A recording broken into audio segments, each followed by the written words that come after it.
नमस्कार साथियों। महाराष्ट्र और पश्चिम बंगाल में सियासत को लेकर कहानी पुरानी हो चुकी है। अब नई कहानी उत्तर प्रदेश में बनने जा रही है। ये कहना है उत्तर प्रदेश के कैबिनेट मंत्री ओपी राजभर का।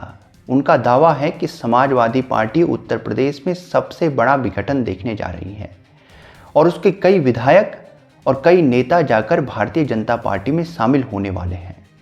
अब चुनाव से ठीक पहले पहले ये दावा उत्तर प्रदेश में सियासी भूचाल के लिए पर्याप्त है। तो समाजवादी पार्टी भी उसी पैटर्न में जो महाराष्ट्र की बात है, उसके बाद पश्चिम बंगाल में जो हुआ, वही चुनाव से ठीक पहले पहले उत्तर प्रदेश में समाजवादी पार्टी देखने जा रही है। और इसके पीछे कारण क्या होगा? कारण ये देखा जाएगा यदि ये सब घटनाएं सामने निकल कर आती हैं, क्योंकि उन्होंने जो दावा किया है वो इस आधार पर है कि समाजवादी पार्टी के बड़े नेता राम गोपाल यादव जाकर गृह मंत्री जी को एक पत्र देते हैं, अमित शाह को एक पत्र देते हैं और इसके आधार पर उनका दावा है कि सब कुछ तय हो चुका है। समाजवादी पार्टी के कई नेता भारतीय जनता पार्टी में शामिल होने वाले हैं। चुनाव से ठीक पहले पहले कई नेताओं की ये अपनी अपनी सीट बचाने को लेकर जद्दोजहद हो सकती है या उन समीकरणों को बिठाने के लिए जो उन्हें अपने क्षेत्र में अपनी सीट को बचाने के लिए जरूरी चाहिए। समाजवादी पार्टी 2017 में भी उस विधानसभा चुनाव से ठीक पहले नेतृत्व को लेकर जो महत्वाकांक्षा होती है, उसके चलते एक बहुत बड़ा नाटकीय, यूँ कहें कि उसने एक विभाजन देखा था, विभाजन ही कहेंगे। यूँ तो ये पारिवारिक स्तर पर ही एक किस्म का नेतृत्व के लिए महत्वाकांक्षा थी जो मुलायम सिंह यादव जी और अखिलेश यादव जी के बीच हुआ और उस समय पर नेतृत्व को लेकर ये दोनों के बीच एक बहुत बड़ा तनाव की स्थिति थी। बाद में मुलायम सिंह यादव जी ने अखिलेश यादव जी के ही नेतृत्व को स्वीकार किया, लेकिन समाजवादी पार्टी उस समय पर भी इसी प्रकार का एक अपनी पार्टी के भीतर ही आंतरिक कलह की स्थिति को देख चुकी है। अब यहाँ यदि इस तरह की घटना निकलकर सामने आती है जिसका दावा है, तो इसमें कहीं ना कहीं कोई तो प्रमाण होगा ही जो मैं कह रहा हूँ। तो उस आधार पर जो आने वाले समय में समाजवादी पार्टी यह देखेगी, उसके पीछे आंतरिक कलह की स्थिति होगी और सबसे महत्वपूर्ण होगा आने वाले विधानसभा चुनाव में जनता का रुख, क्या वो समाजवादी पार्टी की तरफ है या नहीं। जैसे ही नेता भारतीय जनता पार्टी में जुड़ते चले जाएंगे, इसका मतलब होगा कि जनता का रुख भी भारतीय जनता पार्टी की तरफ है और वो मनोबल यूं ही टूट जाएगा समाजवादी पार्टी का और उसके बाद शेष क्या रहा है। यूं भी भारतीय जनता पार्टी का और योगी आदित्यनाथ जी का उत्तर प्रदेश में अच्छा प्रभाव है। अब इसके बाद, इस दावे के बाद यदि ये निश्चित रूप से घटना घटित होती है और महाराष्ट्र और पश्चिम बंगाल की तरह ही समाजवादी पार्टी उत्तर प्रदेश में इस विघटन को देखती है, तो ये एक बड़े सियासी संग्राम का अंत की तरह इसको देखा जाएगा। यानी कि उत्तर प्रदेश का चुनाव पूरी तरह से एक तरफा होने वाली बात ये होगी। इस देश में साथियों कई समय पर, अलग अलग समय पर, ये कोई नई बात नहीं है कि राजनीतिक दलों में जो आंतरिक कलह या नेतृत्व के लिए महत्वाकांक्षा, उसके चलते कोई विघटन हुआ हो। ये कोई नई बात नहीं है, समय समय पर ऐसा होता ही रहता है। लेकिन इसके वजह से देश में सियासत पूरी पूरी बदल जाती है। उत्तर प्रदेश जैसे राज्य में यदि कोई राजनीतिक संगठन विघटन को देखता है तो इसके चलते देश की राजनीति पर बड़ा प्रभाव पड़ता है।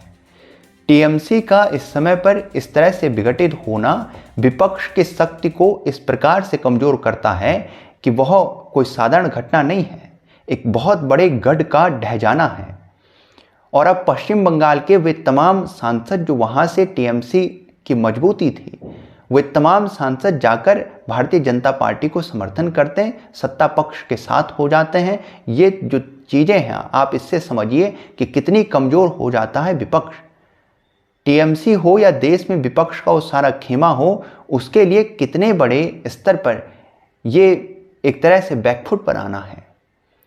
और अब पश्चिम बंगाल में एक तरह से आप ये देखें कि लोकसभा के चुनाव के लिए बीजेपी की ताकत और बढ़ जाती है। विधानसभा के चुनाव में यदि वह ये परिणाम लेकर आती है तो लोकसभा के चुनाव में तो निश्चित रूप से जनमानस उसके साथ ही होगा। तो ये जो सारा का सारा इस समय पर बनता हुआ दिख रहा है सियासत में, तो उत्तर प्रदेश में उसका प्रभाव कुछ इस प्रकार से है पश्चिम बंगाल को जब भारतीय जनता पार्टी जीत गई है, वो पश्चिम बंगाल जहां पर यह माना जाता था कि बीजेपी शायद ही आ सकेगी, और बहुत जोर लगाकर लोग इस बात को कहते थे कि पश्चिम बंगाल में तो बीजेपी आ ही नहीं सकती।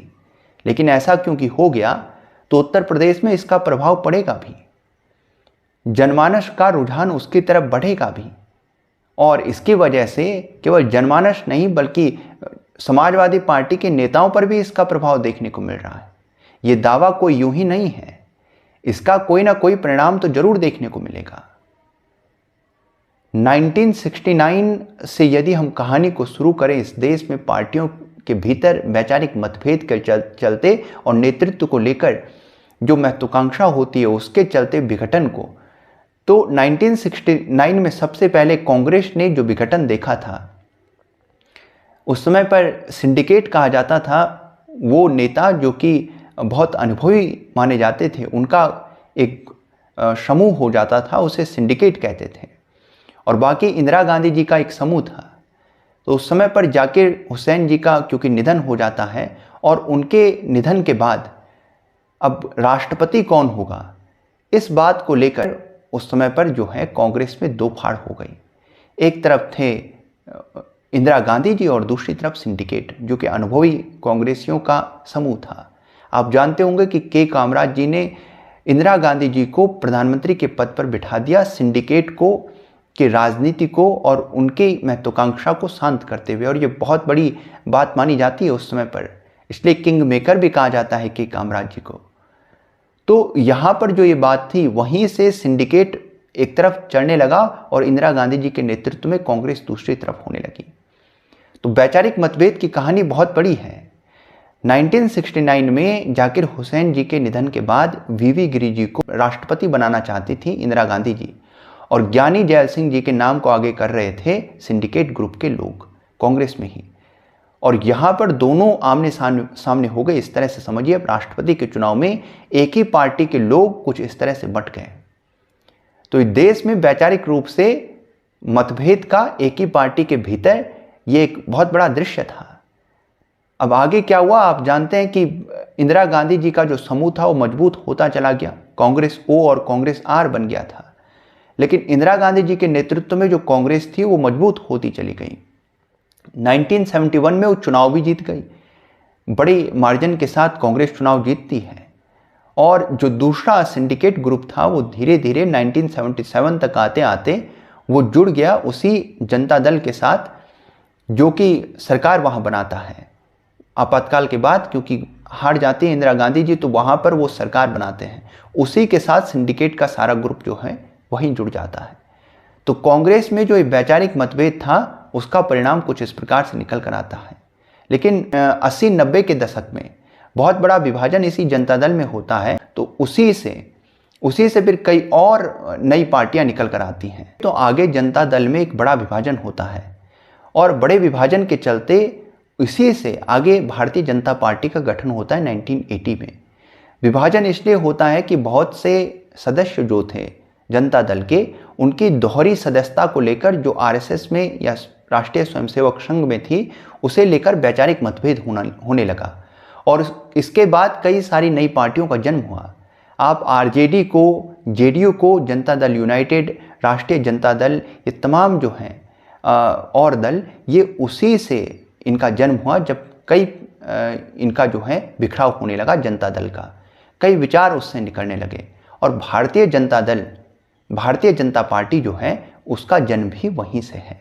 1980 में उसका गठन होता है। तो यहाँ से कहानी आप यूँ समझ सकते हैं कि वैचारिक रूप से जो पार्टियों में विघटन होता है उसकी कहानी बहुत पुरानी है भारत में, और जब ये विघटन हुआ है, कहीं ना कहीं भारत की सियासत में बड़ा परिवर्तन हुआ है। आप वो 1969 में अगर आप देखेंगे तो 77 में जाते जाते एक नई सरकार बन ही जाती है भारत में, जो कि गैर कांग्रेसी थी, और मोरारजी देसाई जी ने उसका नेतृत्व किया।